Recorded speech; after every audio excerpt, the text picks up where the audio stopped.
time for the On the Mark Wrestling Podcast. A podcast discussing all things AEW and WWE. Oh yeah! Let's meet the hosts. First, a man hailing from the hub city in Indiana. He goes by @TooSweetKyle on Twitter.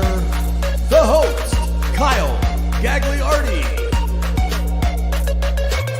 And your co-host, hailing from the valley of Lake Tahoe.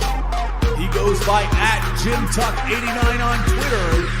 Jim Tucker. And last but not least, hailing from the cornfield somewhere in Indiana, the full-time part-timer, Ian Garavaglia.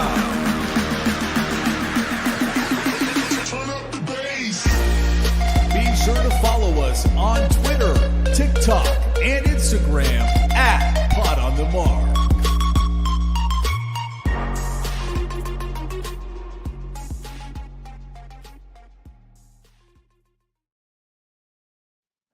What is going on, everyone? You're listening to the On the Mark Wrestling Podcast, hosted by the Marks, for the Marks, and I am your host, Mr. OTM Kyle Gagliardi. And as always, I am joined by my good friend, Jim Tucker, or as I like to call him, Tucky! What's going on, Kyle? Now, for those that heard the intro, they heard that we were joined by the full-time part-timer, but we're not. We are joined by a man hailing from the Queen City in Ohio, from the Wrestling Junkies podcast, a proud member of the Main Event Wrestling Network, and @JunkiesPod on the socials, Mr. Cincinnati. What's going on, brother? Another day in paradise. It'd be a lot better if the Bengals went 4-8, but what can you fucking do? I'm a Bears fan. Let's do it. Yeah, don't worry, Mr. Cincinnati. It always can get worse. You still have Joe Burrow, you know. Yeah, We do. Yeah, We do. It's just that's a positive. what are they going to surround himself with? What are they going to surround him with next year is what's going to concern the fuck out of me, but it's okay. What the Bengals should do is similar to what we are doing at the Main Event Wrestling Network. We are surrounding ourselves with a great group. They should hire the Great Brown Hope. Maybe the Great Brown Hope. He's cranking out new blogs. We got a new blog out today at @mainevent_net. So make sure you check that out. He's talking about Mr. Cincinnati's GOAT, HB Shizzle, in that blog. Yes, so Eric, I don't know if you got the chance to check it out yet. You did. It is a fun little read. Definitely got a few minutes to check it out. Shout out to the Great Brown Hope. Yeah, I appreciate the take. Yeah, and also part of the Main Event Wrestling Network. A lot of people already knew this. The Wrestling Junkies podcast. Mr. Cincinnati, you guys have been doing that show for what, about almost 2 years now? Yeah, it'll be 2 years in March. Yeah. Tuck is Fucking wild. getting excited over there. Yeah, It was just so many things happening over here. Dogs are rowdy. Well, I don't think they knew that Mr. Cincinnati was going to be on the pod. And now that's starting to come to light. And they're excited. Yeah. It's a fun surprise. What can I say? We got the audio going on. I got the virtual background here because my room looks like a trap house in the middle of a renovation. So life is good. We're here. I was not supposed to be on the pod this week. If it was going to be yesterday. So here we are. And Ian's not here. This is great. Yeah, well, usually Ian is here. He's the part-timer turned full-timer. But me and him were supposed to be in attendance together at AEW Dynamite. Some work things are happening, so I wasn't able to make the trip. So he's taking one of his friends that lives in Indy. So that's why Ian's not here. He is live at Dynamite right now. So hopefully he'll crank out some content for us. Wait, is this a friend or a date? It's a friend that's a girl, but they're not like that. Ooh, it's not like that. Well, okay, yeah, sure. Because I'm not gonna go into it. It's not my place to disclose the information behind their relationship. I just know he's hanging out with another friend instead of Mr. OTM. But Tucky, we have a discount code going on at the OnTheMarkWrestlingPodcast.com. It's not just OTM merch, as this new hoodie is very comfortable. You can get that at the OnTheMarkWrestlingPodcast.com. It is also Main Event Wrestling merch, and the Wrestling Junkies tapestry is available on that site. What's the coupon code that they can use from now until Christmas, Tuck, if they wanted to save some money? like the DX, Xmas, right? That's the code, right? Good job. Yes. Oh my God. That's kind of like a pop quiz because I can usually put the strings together. But yeah, glad we got it right. And did my morning weights in my Main Event Wrestling Network tank top today. Hey now, you're trying to get biceps like Mr. Cincinnati, aren't you? Jesus Christ! It's a constant comparison in the mirror. What it feels to be like Mr. Cincinnati. Hey, the only competition is you. All right, that's no. Hey, we You're doing great. Well, Tuck won't be at the Rumble, but I know I'll be able to get to see Mr. Cincinnati in person in a couple months, which I cannot wait for. That's the next big PLE on the main roster. But guys, don't forget to give us a follow at Pod on the Mark 2 on all of our socials. We are on the road to 400 subscribers, I believe.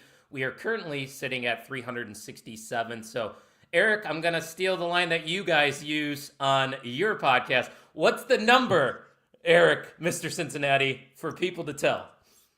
Tell one person.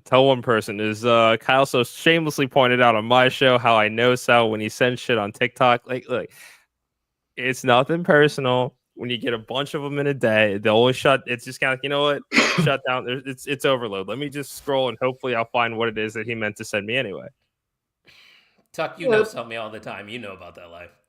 I haven't opened TikTok in 17 weeks. So that's an exact number. You remember the exact week.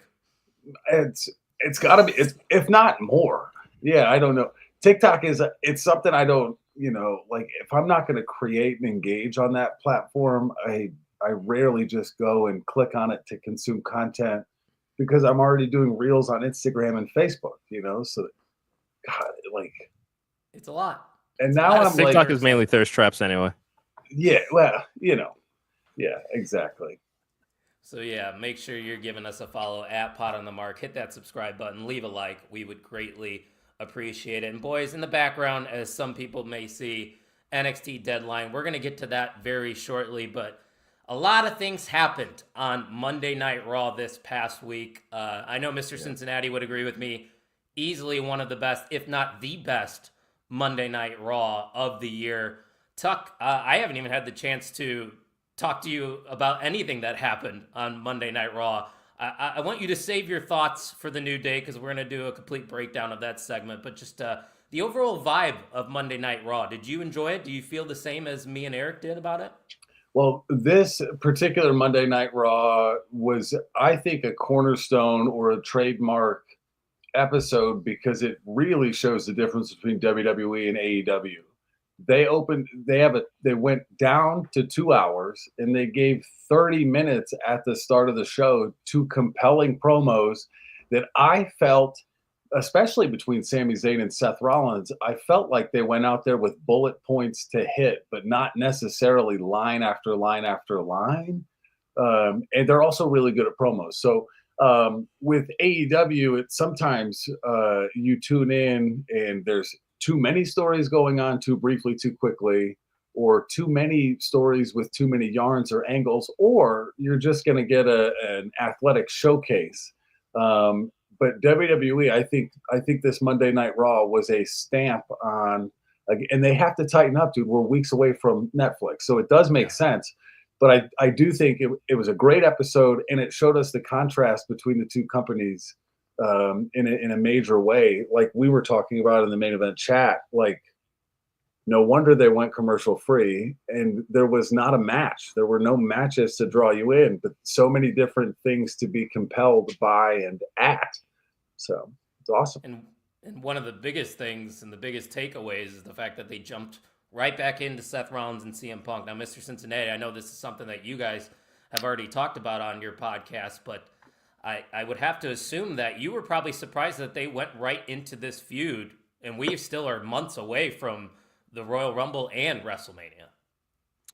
Honestly, no, not surprised one bit. When we set up our show title for Monday night, we said this is basically kicking off 2025 here. I mean, yes, we have these two Saturday nights main events specials that are going to have a PLE feel, but I mean, for all intents and purposes, the last PLE of the year was Survivor Series, and because they are intentionally taking that break so they don't have to build to another pay-per-view per se, and worry about kind of what that comes with it, because they've wasted this dead season before. No, I'm not surprised in the slightest that they're forecasting, and I said on our show, that 30 minutes set up night one main event of WrestleMania. That's what it was designed to do, because we're already seeing kind of this side quest, so to speak, for Seth Rollins. It's going to be in Sami Zayn. Last night is not the last match that we're going to see between these two. So while they are both kind of distracted, and Sami Zayn is going to have Drew McIntyre that he has to deal with, these guys are going to stay busy, but they wanted us to know kind of this is what's coming next. CM Punk basically pointed at the sign that was not there yet. That was not on accident. So yeah, no, with that 30 minutes, they set up a marquee match for WrestleMania. And both guys have plenty to keep them busy for the next 3 months that do not necessarily involve having to get physical with each other any more than they did last night. I don't necessarily see them getting physical again, at least until, let's say save it for Netflix at this point. They're going to be saving a lot of things for Netflix at this rate, which gets me even more excited. Sets my expectations probably a little too high than they should be, because we know how that goes. Sometimes we, as the fans, set our expectations a little too high, with a lot of excitement behind things, and then we're left disappointed. So I like to temper my expectations, but you guys talked about, that's just a few things that happened on Monday Night Raw. We ended up seeing Jey Uso get taken out, and for some reason I couldn't connect those dots at the time. I don't know if you guys were able to, but we ended up finding out towards the end of the show, Tuck, that Drew McIntyre is the one that took out Jey Uso, and he seems to be on this warpath against the OG bloodline, which makes total sense. Yeah, and it gives the bloodline something else to deal with while the fallout from the Survivor Series match kind of settles, I think. I do still think there's going to be bloodline elements at WrestleMania 2.0 versus OG. I don't know exactly what. And Drew McIntyre comes back white hot. Yeah. I honestly, I forgot about him in the Punk of it all. You know what I mean? And it just shows you the strength of WWE's roster as well. And we've got women's mid-card titles. So there's a lot of things that mean a lot of stuff happening in the next few months. So I'm excited. I'm hoping the WrestleMania tickets will, because it's in Vegas and I can get down there pretty soon, I'm hoping those tickets will come down closer to the show, i.e. the way they did with SummerSlam. Yeah, this is true. I don't but know if not, it's going to happen. If not, I'm also just going to save that money and go to SummerSlam. So nothing wrong with that. We gotta go. What would that be, number 3 or 4 in a row for us if we went? For us, it would be 4, I think. Yeah, it would be 4. 5 in a row. It'll be my 6th in a row. I like it. Jeez. Shit. Yeah. Okay. Well, that is the perfect pay-per-view for my schedule. Summer baseball has ended. We're a couple weeks away from school starting. Like I can reliably, book that until they go overseas. Then I'm gonna have a problem. I do think they're gonna take I can't go to Wembley. We're not going. I got a child now. I gotta try to be better at money. It's hard. But you're not a podcast MILF like the podcast dad was earlier today. I don't know if you got the chance to see his shirt. Mr. Man, Cincinnati, does he love fluffing. bright pink. Yeah. How about that? Wait, what did you say, Kyle? Well, he was wearing a pink shirt that said MILF on it. So Eric called him podcast MILF. But what was the shirt actually about, Eric? It stands for Man I Love Fluffman. So shout out to friends and former guests Cody Fluffman and WWE ID recruit Sean Legacy, the Buff and Fluff connection. That is what those shirts are all about. He has one that is pink that says MILF, Man I Love Fluffman. Mine says DILF, Dude I Love Fluffman, and it's blue. So yeah. MILFs and DILFs, baby. I like it. I love that. And speaking of WWE ID, shout out to Kylie Ray. Not a friend of the show, but somebody that we have seen perform a lot at Pro Wrestling Ventures and Warrior Wrestling. Much deserved addition there for that program. Kylie Ray, unfortunately it didn't work out with AEW. We can't speak on what happened there, but hopefully everything works out for the best here with the WWE ID program and her, because she is an immense talent. But guys, regardless, before we move on to this heartbreak of a segment. We have 35 of us, or 35 of you, I should say, watching live right now. So if you are watching live, don't forget to leave your comments, share your opinions, because the MVM title, Most Valuable Mark, is on the line every single episode we do. So make sure you're leaving those comments there in the comment section. But boys, let's just dive right into it.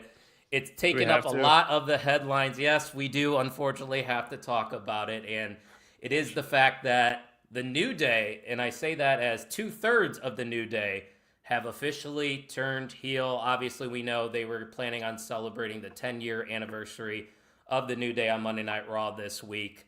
Big E does come out. What an ovation he got. It was so nice just hearing that theme song once again. Got me in my feels. Big E proposes this idea of him being there ringside, rooting them on and getting them back on track. But Tuck, we come to find out that's not happening. That's not in the plans. Kofi and Woods are having absolutely none of that. A lot of things were said. You know, they mentioned past injuries to big name superstars that ended up coming back from neck injuries.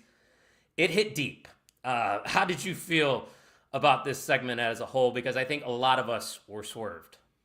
I am stoked. I can't wait to see New Day turn heel, go on a nasty streak. I think it's got to be a full repackage here. New music. They certainly can't come out to Big E's voice anymore. But it was a roller coaster of a segment because I was also excited for Big E to become the manager. I thought that would be a great idea, cool idea. Maybe if Big E gets to a spot where he can return, which again, no timeline, no new info there. Does Big E come back as a heel manager and pair with him? There's the thing that WWE is doing a pretty good job of is leaving many roads open, and the length of these stories give them time to pivot and switch too, and so all the neck injury stuff, like super overplaying that from the start. You're like, okay, yeah, we know where these guys are going. But I think it says a lot about Kofi and Xavier Woods as well, that they're willing to make such a stark change 10 years in. If it ain't broke, don't fix it. Could have continued to make them a lot of money. And I think there is risk involved, but I'm excited to see it. See, if this was the old WWE, I think they would have reunited right there and then. I think they just would have put them back together, had Big E ringside for everything. But I think this is showing that we are in that new era. They're willing to take those risks. But Mr. Cincinnati, you know, they cut deep with this one. And I think I mentioned it on your guys' podcast how a lot of people, including myself, really didn't think Kofi Kingston could ever be a heel. But I think in just that one segment, those two guys might have became the biggest heels in professional wrestling. And I think I know what he's about to do right now. Yep. He's pouring one out for the... Oh, God, that's a big pull. Oh, here we go. Let him cook. Let him cook. There is absolutely nothing that could have prepared me for what we saw on Monday night. This hurt to watch more than anything that they could have physically done to Big E. Woods, we've been seeing the tension for months. You know, I think it would have been easy for us to say it's time for him to have this singles breakout moment. But podcast dad pointed it out on our show. The most heartbreaking part of that was when E said, "You too, Kofi." Like it's like, on one hand, I get their frustration. It's been a rough road for the New Day. I mean, they've kind of been in that same kind of let's just say purgatory that the Street Profits have been in. I mean, these are guys that are used to being in the tag team title conversation consistently, and they've been kind of relegated to putting other teams over here. This is a shot in the arm that can really benefit everybody involved here. Like you said, Kyle, these guys could have, basically spent the next, 10, 15 years selling New Day merch and enjoying their floating spot on the card for whatever's called with them. And they'd have been great. They're Hall of Famers already. But this is, I mean, with Kofi also turning, this is damn near close to getting a Rey Mysterio heel turn here. Which, I mean, if they can pull this off successfully with Kofi here, you know, let's it'd be crazy, but it's not something that you should rule out down the line. Tuck, I agree with you. There's going to be a brand new presentation of these guys here. It's all going to be in the follow up here. At this point, you know, they can't necessarily be an evil parody of themselves. They need to be whiny little chicken shit assholes. That's what they need to do here now. And if done properly, this could be the team that takes these titles off of the Judgment Day. A heel New Day tag team title run. Just let them cook and be as evil and nasty and sardonic as they want to be. And I think it's gonna be something really exciting to watch. For sure. I mean, I don't know what direction they're going to go in next. I don't know if they immediately are going to go for those tag titles, because I would like to see the War Raiders maybe get a crack at the titles, and then I feel like that could be the perfect team for the New Day to eventually get those tag titles off of. But man, that's another thing now that this creates even an even better version, I guess you could say. Obviously, it might be too soon to say something like that, of the New Day into that tag division that is now started to get a lot of shine on Monday Night Raw. So this is going to be a perfect addition. But Nick, he asked a great question in the comments section. He said, "What's up, guys?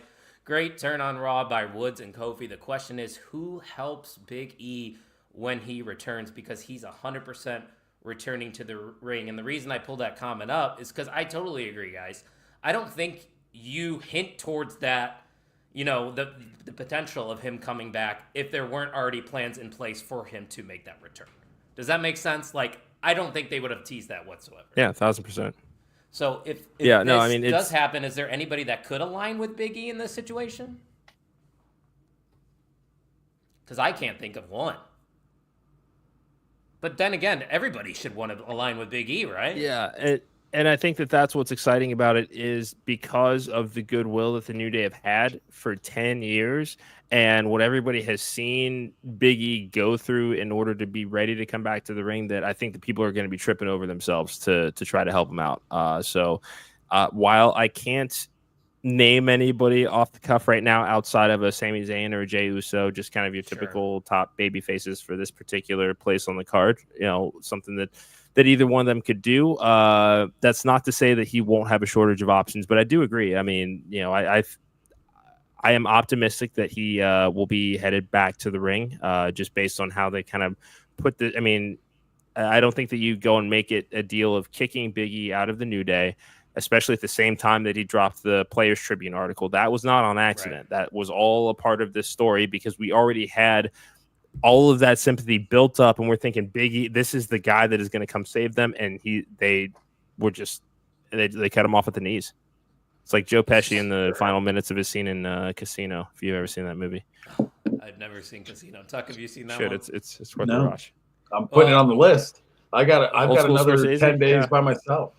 So Mr. Cincinnati hasn't seen Christmas Vacation, so I think that's a crime in itself. I have not seen Christmas Vacation.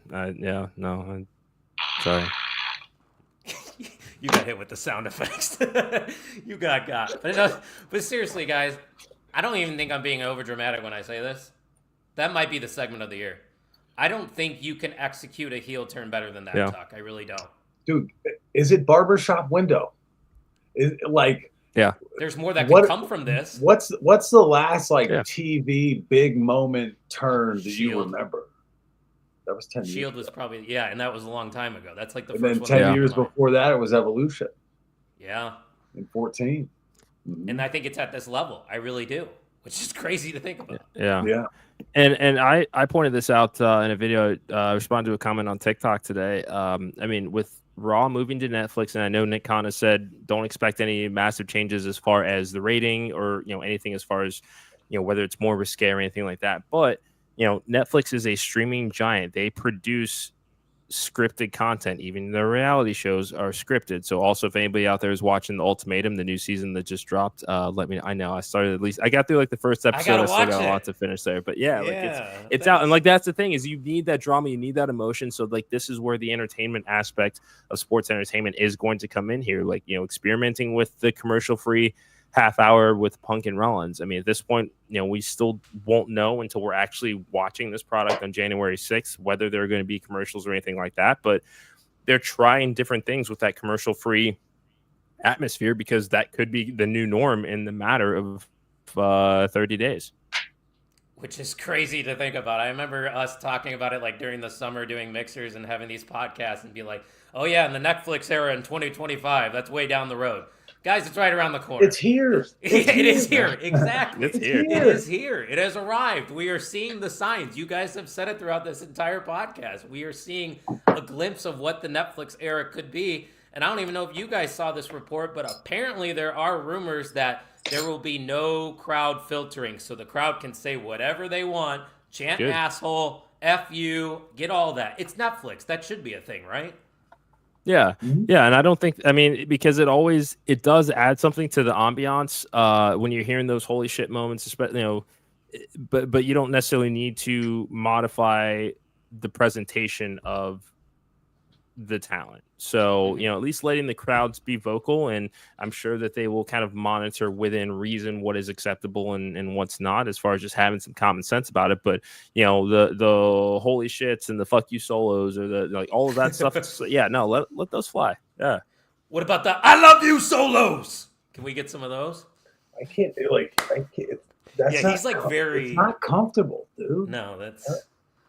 You think that's his first action figure? Is just him doing this? Probably. It's got to be, right? Yeah. I'd buy it. Yeah. I'd buy it for sure. So, yeah, guys, before we move on, don't forget to leave a comment before we get into our predictions, because we are going to be talking about NXT Deadline. We're still trying to decide who will be the MVM of OTM. But I say we get right into it. We got NXT Deadline happening this Saturday. I'm trying to finish up here before AEW Dynamite, so we're not going head-to-head with them. But first matchup we're going to talk about here from NXT Deadline is going to be for those tag team championships. And we just found out last night on NXT that the No Quarter Catch crew will be facing off against Fraxium for those titles. They ended up winning that battle royal, which honestly was kind of a fun battle royal. I know the talent in there, hasn't been really built up that much, but hey, it was good for what it was. So here we are, Tuck. I'm going to go to you first. NXT tag titles on the line. It's very interesting because Frazier will be pulling double duty as well on this card. Yeah, I think they retain here, given that it's been thrown together kind of quickly. But this also could be a coin flip match. I do think if Fraxium retains, Frazier later change it, means something. So I think it'll be a fun match. Maybe the opener title match to open it up could be fun, hyper athletic. But I've got Fraxium retaining. Interesting. Okay, Mr. Cincinnati. So I do not see Fraxium walking out of Deadline with the tag team titles. My prediction is that the men's Iron Survivor opens the show, and we'll find the tag team title match kind of in the middle of the card here. It is I can see, Tuck, I can see your point about not necessarily wanting to do a title switch when the contenders have been decided, on the go home show, but the entire tag team division has been at each other's throats to get a shot at these titles. So there is a sense of urgency that I think that Nathan Frazier has been overlooking. While he's had his sights set on Iron Survivor and qualifying for that match, Axiom was not as lucky too. I think that this would be a different story had they both qualified. But at this point, as great as they are as a tag team, they've got plenty of others in the division to hold it down. Frazier has been way too calm, cool, and collected over the last several months, knowing that there are tag team champions breathing down their neck. Axiom has wanted him to get more serious. He hasn't necessarily. I think that we see the end of Fraxium this weekend, and it starts by losing these tag team titles. No Quarter Catch crew. I like that they won this match. I like that Ren Sinclair qualified for Women's Iron Survivor. I think that's by design. I mean, this is the last show of the year, but this is a chance to showcase some of those names that need to be ready here.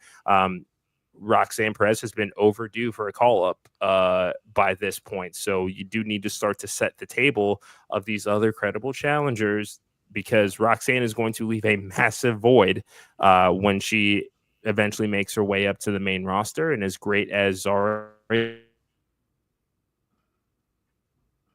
we lose Eric for a second there? Yeah, Julia. I think that yeah, I think Ren's going to be taking, and I know we still have to save that prediction, so I'll save that comment for when we talk Women's Iron Survivor. But yeah, give me no quarter catch crew. Yeah, I'm in agreement with you, Mr. Cincinnati. I think they've kind of been telling the story in the backstage segments with Axiom and Nathan Frazier that there's cracks in that tag team now. And you talked about it, how everybody's chomping at the bit to get this opportunity. I haven't seen enough from these tag teams that are currently in the tag team division to confidently be like they are the future. But I do see the potential in the no quarter catch crew because they have invested a lot of, story time on television for this faction as of late. You talked about the Ren Sinclair win, and I do believe it is definitely all connected. That's why they ended up winning this tag team battle royal. But I'm going to agree with you. I think we are going to get new tag team champions just because I think there is a fracture in Fraxium. And it'll be a little bit of a reset of sorts for their NXT men's division down there. So, yeah, I think it might be a shock, but I'm also going to go with the no quarter catch crew. I feel like I want to change my pick. Do you know how hard it is to say no quarter catch crew and not botch it every single time? Probably pretty hard. And that's why I go NQCC all day. Yeah, I probably should just do that. But we're going with the NQCC, and Tucky's going with Fraxium to retain their titles. This next one, I'm actually really excited for. I think the build has been pretty strong. We're getting an NXT Underground match between Lola Vice and Jada Parker. And Mr. Cincinnati, this feud has been going on for quite some time over the past couple of months, but culminating here in a match that probably favors Lola Vice. I know Jada Parker got the win the last time these two faced off, so how do you see this one shaking out here? Yeah, I honestly thought that this would be over at the 2300 arena. I mean, I figured getting a brick to the face is going to end a feud pretty quickly. At least it has with Kiana James in other circumstances. Lola Vice has been in other NXT Underground matches that I think were much better built than this one. I think that Lola has looked somewhat vulnerable, at least more than she probably should, going into a match that is quote unquote hers. I mean, I was chomping at the bit that they were going to have this Underground match last night. So I think it was a fun tease that they said we're going to save it for deadline, but went so far as to kind of take down the ropes and get that process started. I do think that Lola Vice gets the win here. I just hope that it does put this feud to rest.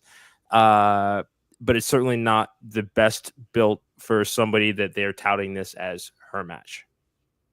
Yeah, and I think that is obviously the story with that being the stipulation. It's like her home turf, essentially, being in this match.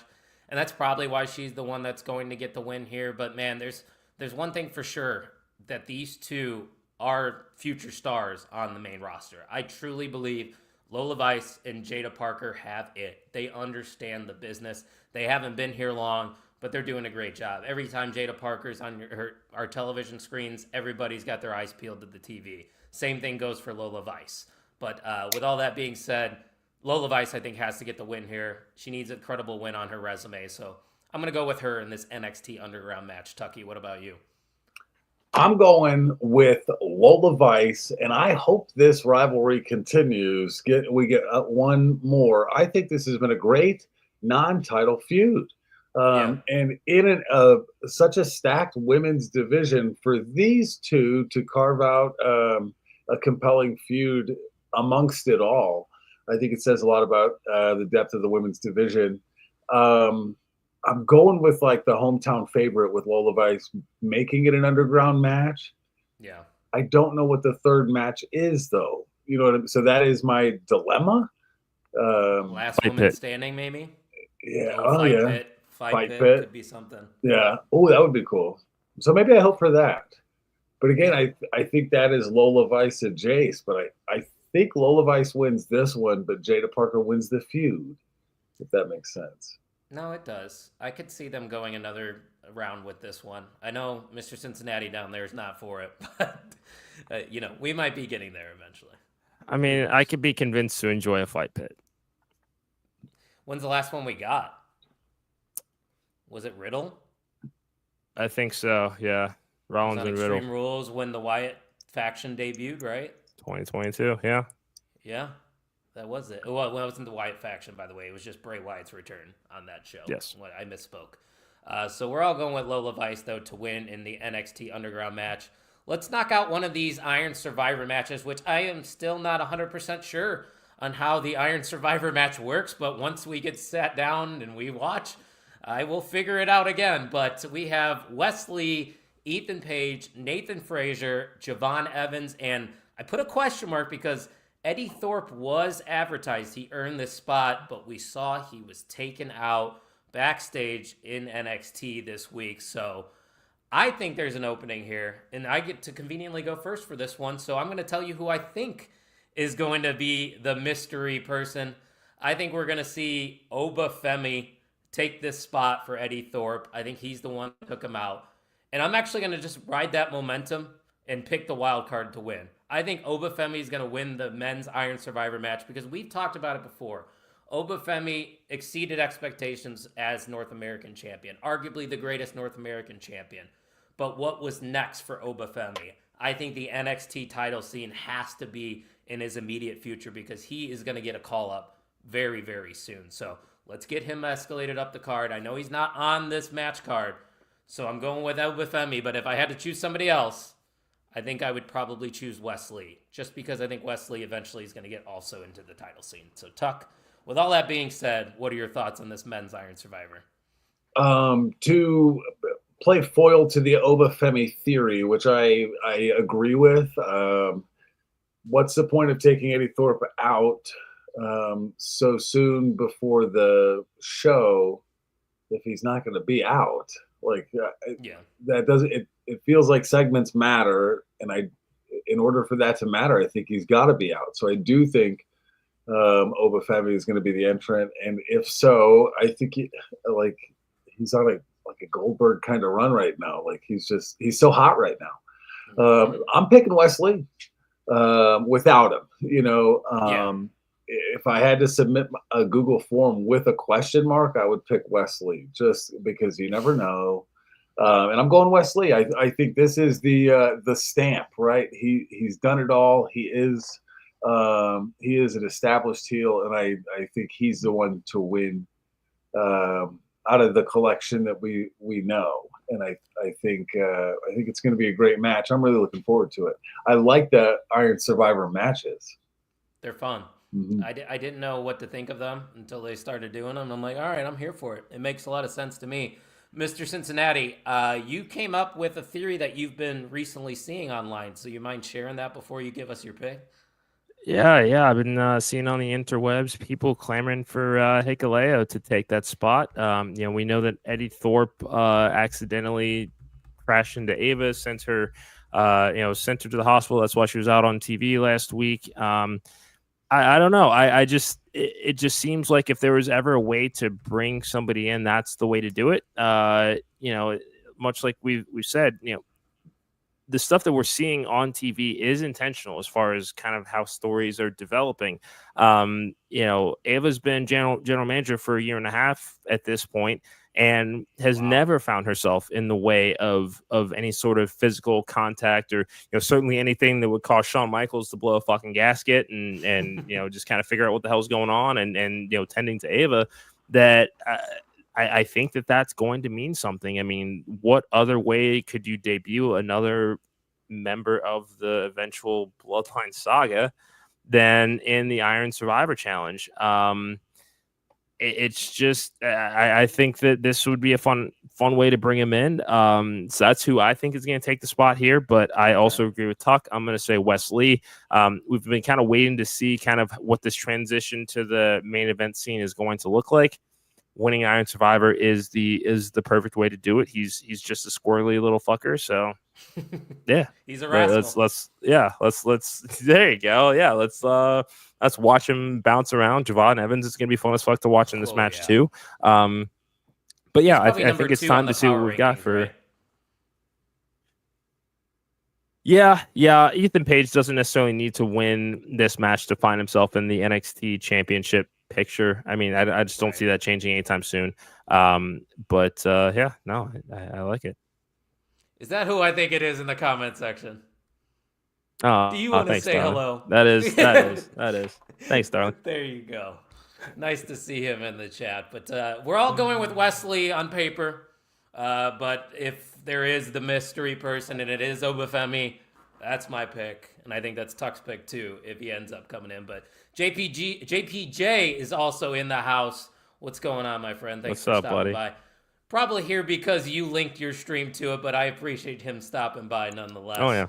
For our deadline predictions. So we got 2 more matches to talk about. I'm going to save the women's Iron Survivor for last because I think that should main event. I don't know if it will. So let's talk about this one. Trick Williams versus Ridge Holland. Now, they've been building to this one for about a month now. We all know the backstory of Ridge Holland and how he got to this point. And here it is, the biggest opportunity of Ridge Holland's career. Not really sure what Eric Bischoff did to anything in this feud, what he added with that segment. I could say the same thing for X-Pac. I'm not going to talk about that. That's a rant for another time. But this match itself, Tuck, do you see any possibility of Ridge Holland walking away with that NXT title? There's a 1% chance. You got that's why you have the match, right? Yeah. But I think with Trick Williams having the title, does he drop it before Mania? Like, I don't know. Does he get called up? Do they need him? I don't know. So I think it'll be a fun match, but I think the women's match will main event over this. I think it's a Trick Williams slam dunk. And I think it is a stepping stone for Ridge Holland as well. I've quite enjoyed this kind of new spin up of him in NXT, where I think he is growing and developing. Where when he was on the main roster, he was breaking people's necks. Yeah, for sure. He has been a great fit in NXT. JPJ says I think Trick should be in the Rumble. I wouldn't mind seeing that, right, guys? Yeah. It's gonna be a stacked one. This is gonna be one for the ages. I can't wait to be there. Cannot wait to be there at Lucas Oil Stadium. Speaking of Trick Williams, shout out to Trick. His theme song got number 5 on my most played songs on Spotify Wrapped this past year. So my top 5 was all wrestling. Did you guys see it? Let's go through your top 5. Yeah.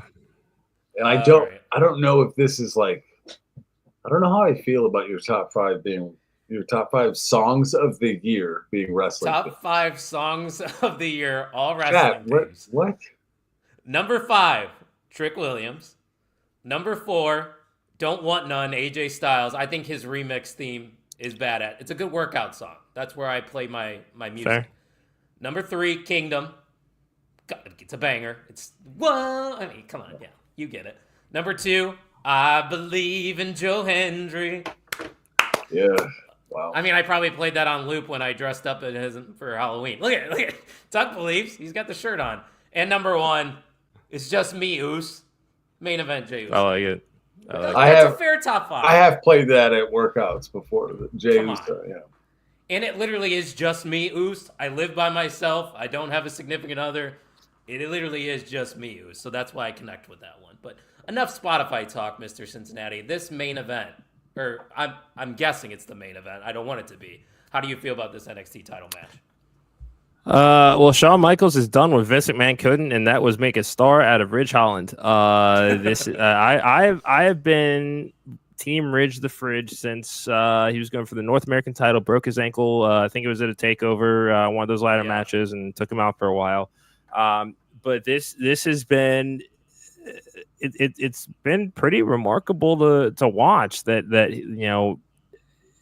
And Trick called it out in their confrontation with Eric Bischoff, and it's the same kind of criticism that people have had of him. Podcast Dad has also said it. He just kind of came off as very, very generic, but now he's got an edge to him, and we're kind of in this season of NXT right now where expect the unexpected.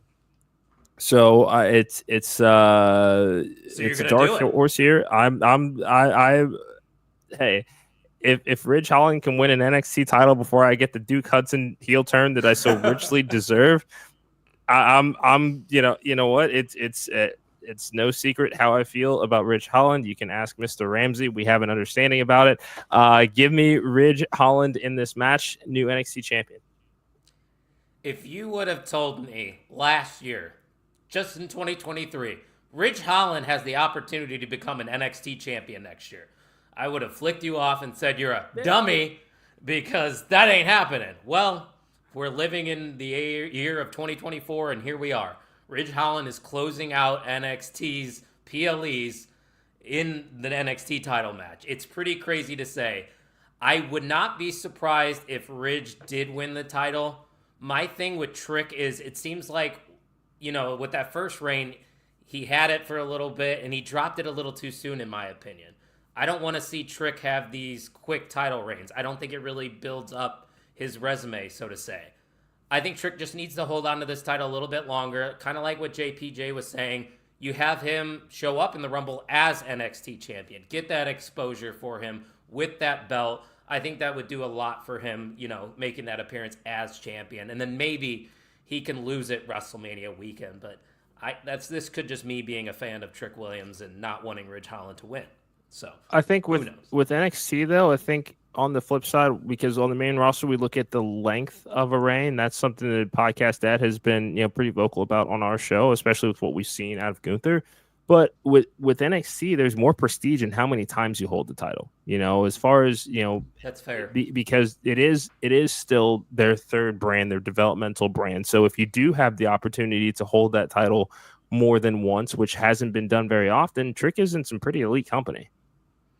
Yeah, no, that's actually a good point. NXT should be about just, getting those reigns under your belt. Because there's Finn Balor's a 3-time champion, correct? Yeah, how many Shinsuke's 3-time had it a couple times. Joe's had it a couple of times. Yeah. Mm-hmm. Yeah, and all of them have gone on to do big things. Granted, some of them aren't in WWE, but they're still relevant in other companies, and I think that speaks volumes. So maybe Trick wouldn't be hurt by losing here. I don't know. Maybe I'll be surprised. But me and Tuck, we're going with Trick Willie.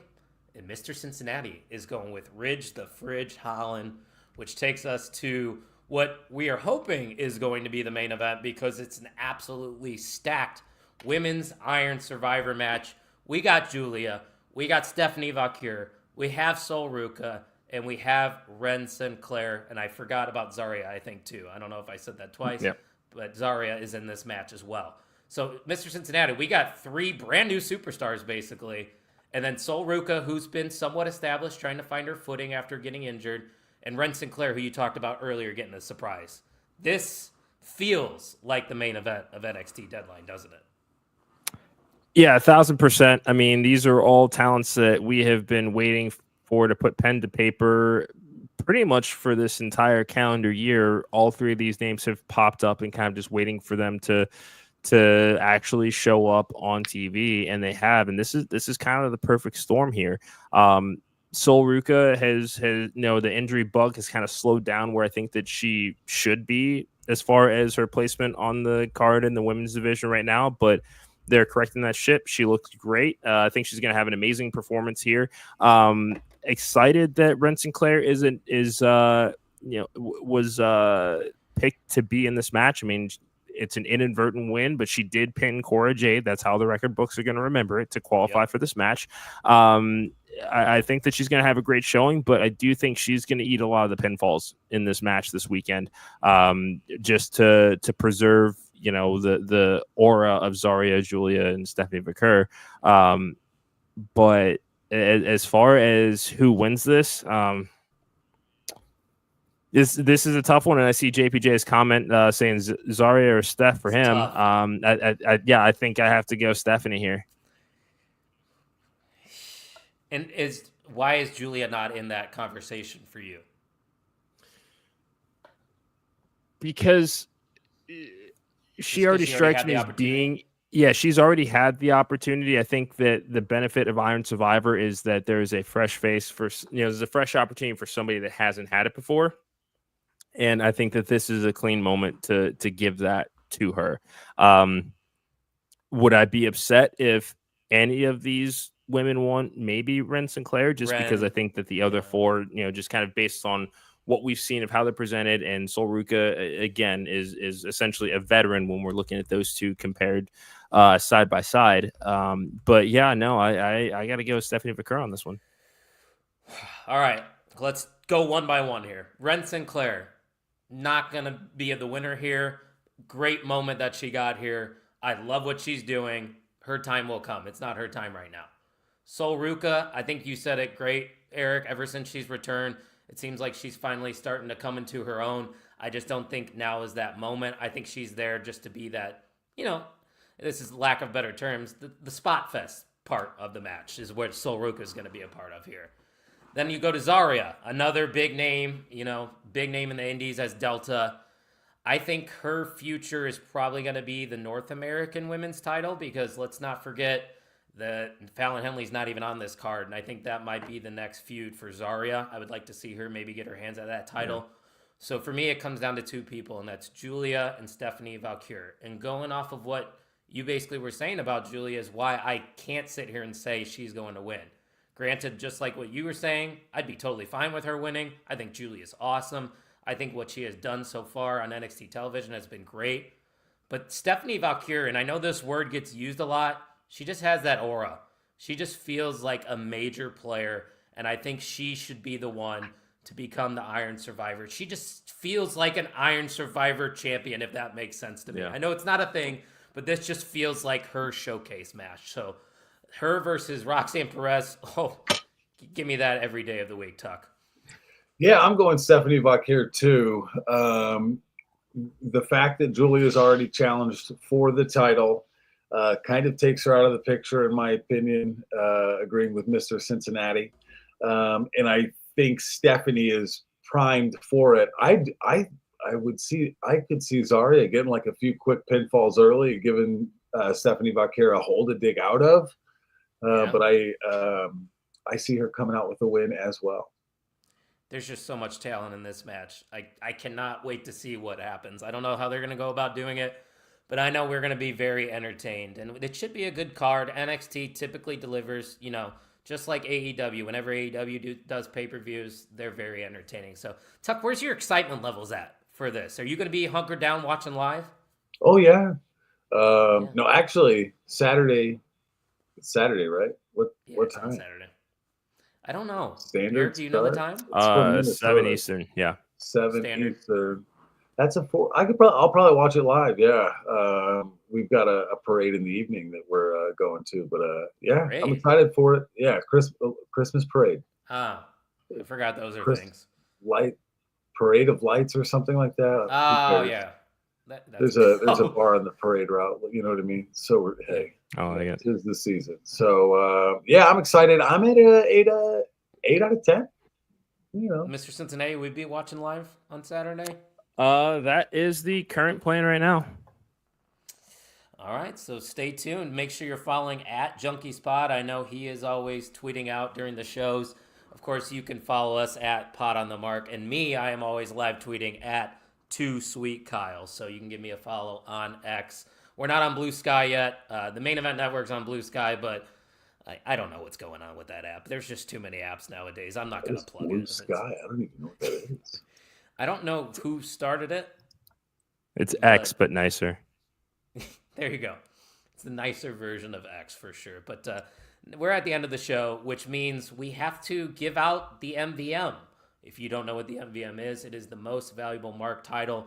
We give that to the person that is interacting the most, giving the most quality comments every single episode. And it's unfortunate this week because we didn't have a lot of comments interacting with us live. Granted, we did pivot. We were supposed to be live tomorrow night. I understand. But we as a podcast have to do what is right for the prestigious MVM title. And that decision is the MVM goes to no one. The MVM is now vacated, and it will be up for grabs next week on episode 225. Tuck, we just didn't see enough to award a champion tonight. Well, and it presents us a unique opportunity to hit the reset button on the division. I expect the comment section that week to just be a battle royal, of the squad. Cut back to the Thursday evening slate next week, correct? So probably. Our diehards will be ready to roll. I'm excited to see and experience the people duking it out in the chat next week. They're saving their bullets. We've got Deadline to recap next week. I'm looking forward to it and previewing Saturday night's main event. So we are halfway through this 4-weekend stretch of good wrestling. So It's a great time to be a wrestling fan. Could be worse, gentlemen. It definitely could be worse for us as wrestling fans. But Mr. Cincinnati, before we go, why don't you let the audience know what is going on with the Wrestling Junkies podcast?